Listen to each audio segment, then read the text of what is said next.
and welcome back to Kim Reads as we continue with Pollyanna. Chapter 7, A Visit to Mrs. Snow.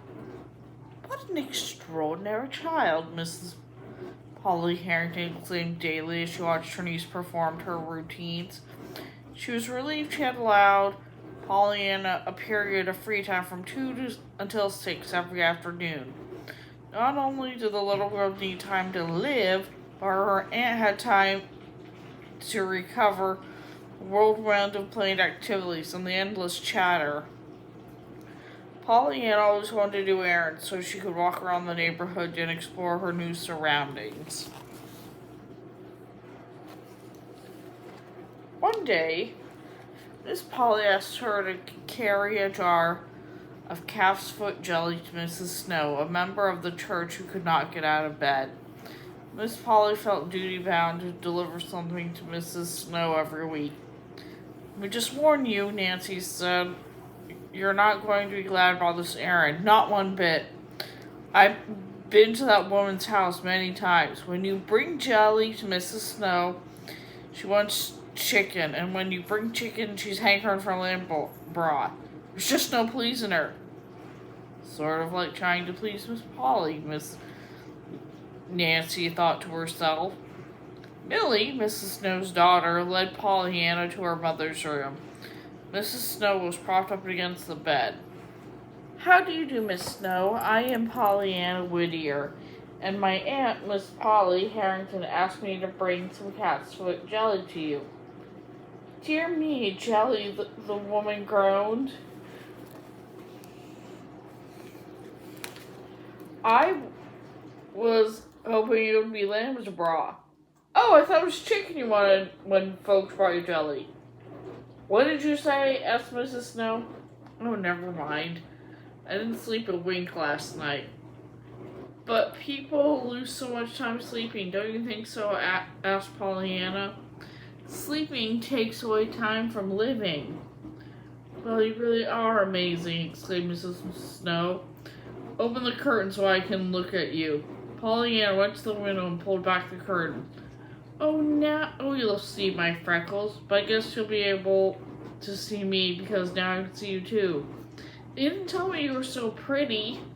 "Me pretty?" "Yes, you have big dark eyes and nice black curly hair." Mrs. Snow was only 40 years old, but she had been confirmed to the bed for 15 years.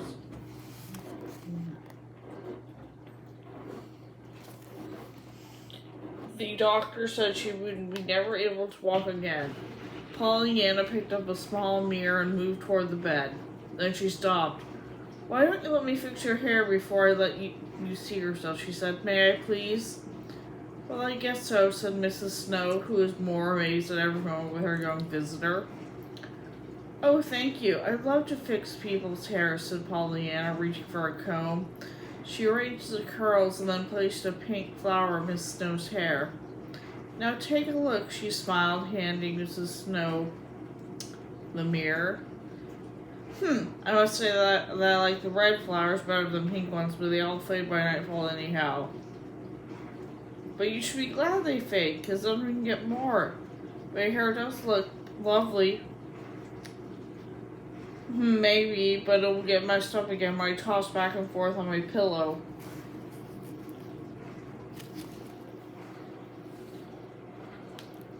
"Well, I'm sort of glad about that, because then I can fix it up again. I just love black hair."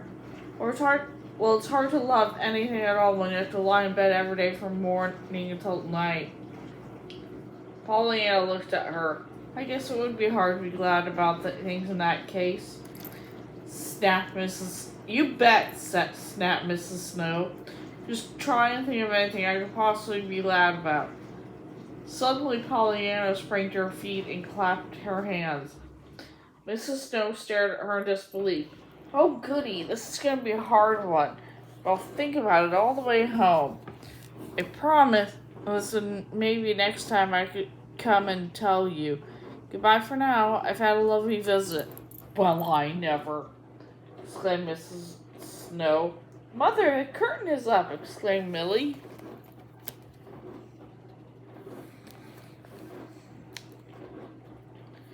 entering the room after Pollyanna left. "And you have a flower in your hair." "Well, at least she didn't see me with a mirror," thought Mrs. Snow. The next week, Pollyanna visited Mrs. Snow for the second time. Her bedroom was dark again, but she called out to her young visitor. "I remember you, but I wish you had come yesterday. I really wanted to see you yesterday." "Well, I'm glad it's only one day later than yesterday," Pollyanna laughed. "Now let me see how you look," opening the curtains. "Oh, you haven't fixed up your hair, but I'm glad, because maybe you'll let me do it right. But right now I want you to see what's in this big basket I brought you." Pollyanna set the basket on the table by the bed. Mrs. Snow frowned. "What do you want most?" asked Pollyanna. Mrs. Snow hesitated. She wasn't used to getting what she wanted. "Well, of course there's lamb's broth."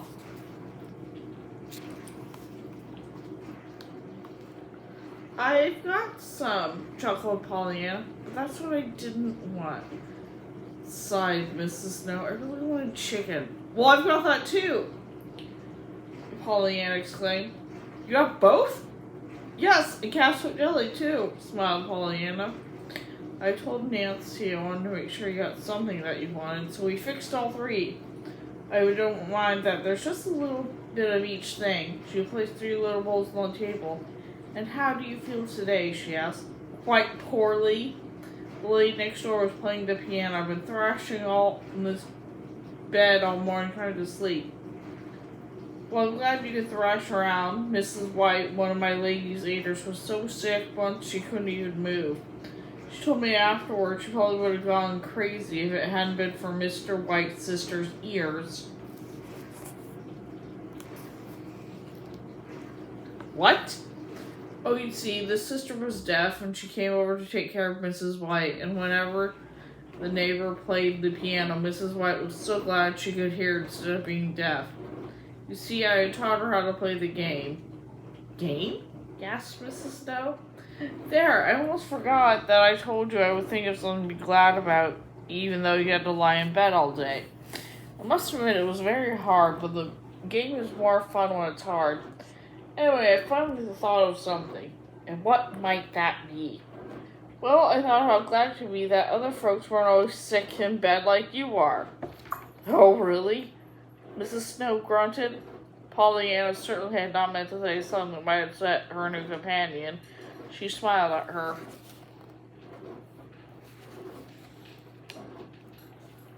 "I have to hurry home now," said Pollyanna. "I'm sorry there isn't time to fix your hair, Mrs. Snow, but at least I'm glad I have legs to hurry with." Mrs. Snow didn't answer, but when Millie came into the room, she saw tears in her mother's eyes. And that's the end of that chapter. I'll see you next time.